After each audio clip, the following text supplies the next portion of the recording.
Қош келдіңіз, Салата. Көңіл күйіңіз жоқ қой, бәрі дұрыс па? Бәрі жақсы, саламатсыздар ма? Қайырлы таң. Жігіттер, қыздар, бәріміз дайын. Сізді асыға күткенбіз. Төрлеттіңіз аға. Төрлеттіңіз. Иә, Ақботтар.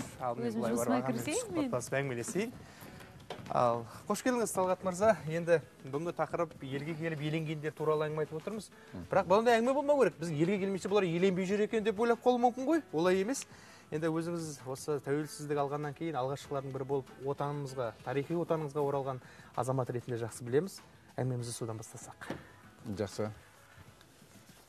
Енді мен өзім осы Қазақстан тәуелсіздігі жарияланған алғашқы күнде атамекенге оралдым десем болады. Өйткені 1991 жылы тамыз оқиғаларынан кейін Кеңестер одағының іргесі сөгіліп, шаңырағы шайқалған болатын. Орталық Азиядағы Өзбекстан, Тәжікстан, Қырғызстан сияқты мемлекеттер барлығы өзінің тәуелсіздігін жариялады. Біз шетелдегі қазақтар, оның ішінде Қытай Халық Республикасындағы қазақтар сол тәуелсіздікті асыға күтіп отырғанбыз. Қазақстан өзінің тәуелсіздігін қашан жариялайды екен деп.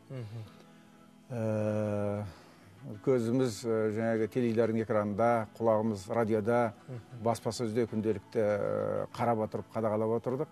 Көңіл алып. Иә, рәсми кәдімгідей әсерленіп, енді біз сол ұзақ күткен бабаларымыздың аңсаған өзінің мемлекеттігін қайтадан қолына алатын күн туды енді. Соны қашан естиді екенбіз деп соған асыға әсерленіп күтіп отырдық.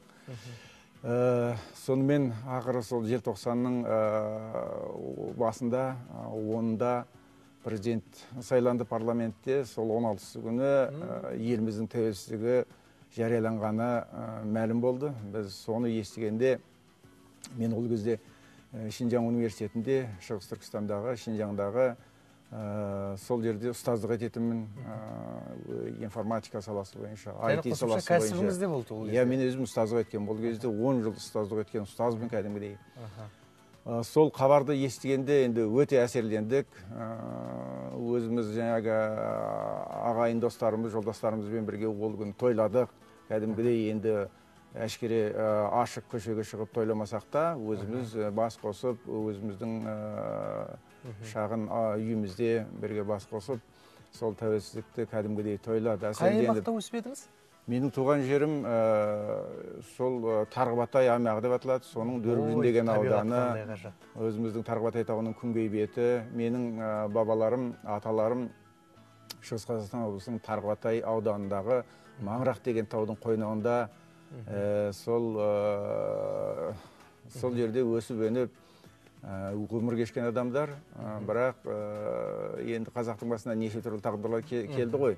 Сол кезде 1932 жылы аласапыран заманда қазақты жаңағы тәркілеу, қуғындау, сүргіндеу, неше түрлі қорлықты көргендіктен ұрпағын өсіруге, жан сауғалауға мәжбүр болып, амалдың жоқтығынан, тәуелсіздігі болмағандықтан алды атылып, соңы сүргінделгеннен кейін енді ұрпағын өсіру керек, аман-есен сақтау керек болғандықтан Тарғыбатайдың күнгей бетіндегі Қытайға қараған жағына ауып баруға, сол жерге паналауға мәжбүр болған. Енді сіздің өскен ортаңыз, туып өстіңіз, кіндік қаныңыз тамған жер ғой, сағынатын шығарсыз, иә?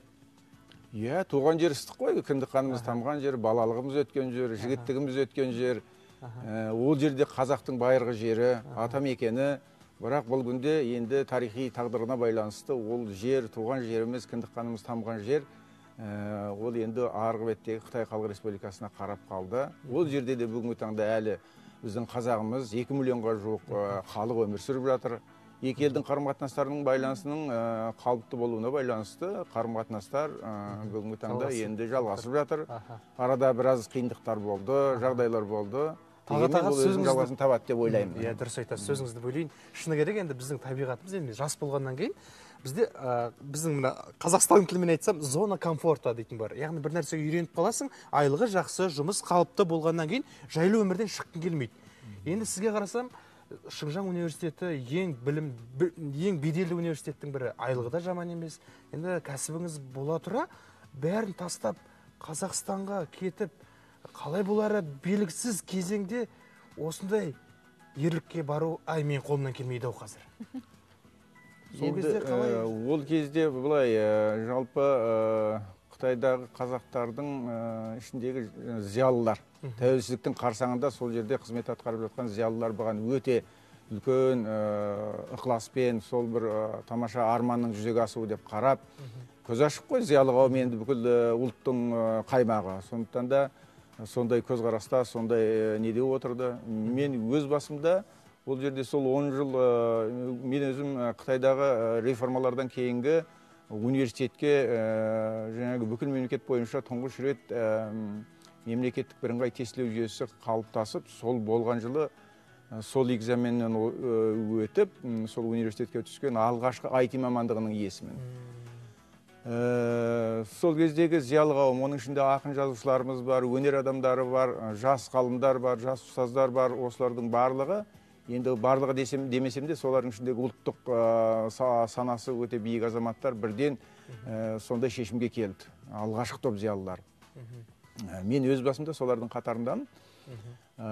Сондықтан ол жерде біраз жетістіктерге жеттік. Мен өзім сол саланың қазақтан шыққан алғашқы жастардың арасындағы жаңағы көзге көрінген, болашағынан үміт күттірген азаматтардың бірімін.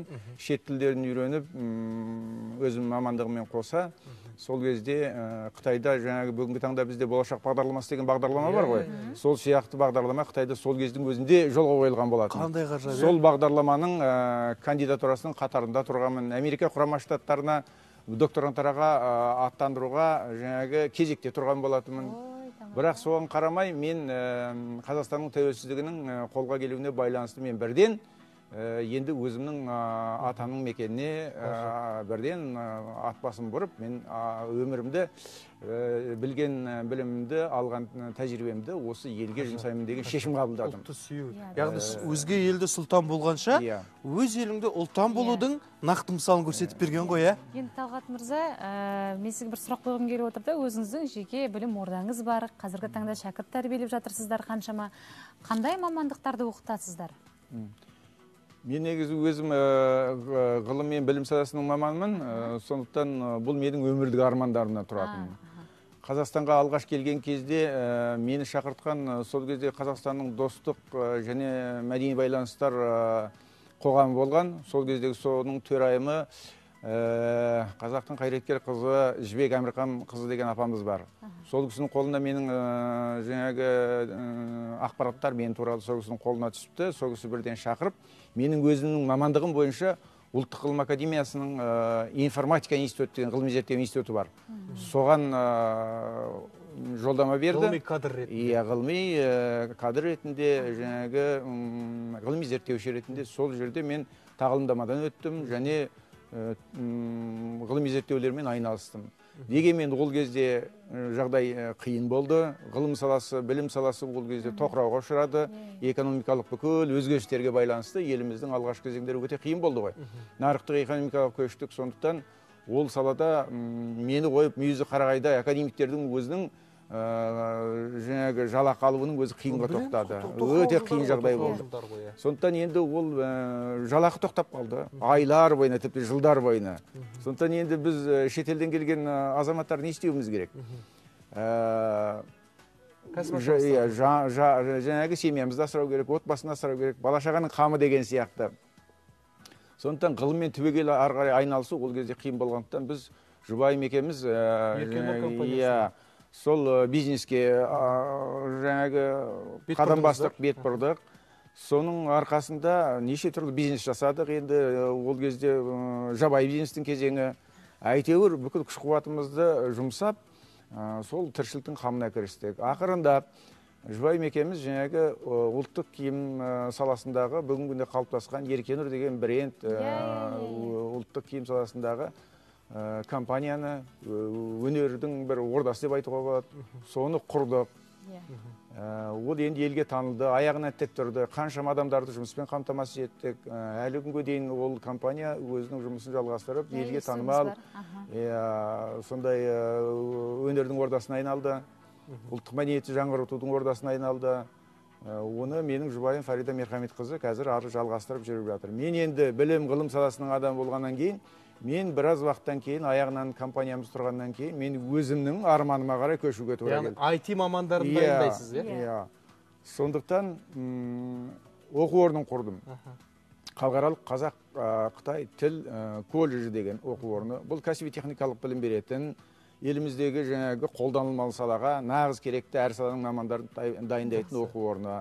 Соның ішінде аударма ісі, туризм мамандығы, тігін өндірісінің технологиясы деген мамандықтар бар.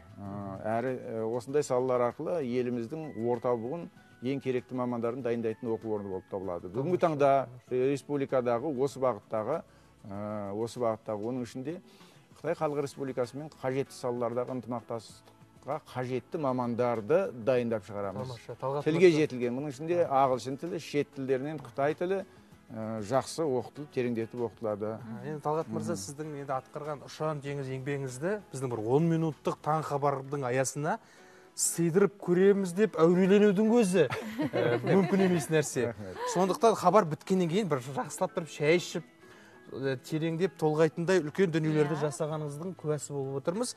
Енді жасаған жұмыстарыңыз еркен нұрға байланысты айтар әңгімені алашқаян, оны қайталап жатудың қажеті жоқ деп есептейміз. Бізге осы санаулы әр сағатыңызға қарамастан ғылым мен білімге бөлген бізге уақыт бөліп келгеніңізге көп рахмет. Тек қана абырой биігінен көріне беріңіз. Ел игілігі жолында атқарған қызметіңіз жастарға өнеге. Көп жасаңыз асыл аға. Сізге тек табыс тілейміз. Рахмет өздеріңізге де. Ал енді қымбатты көрермен, хабарымыз осымен аяқталды.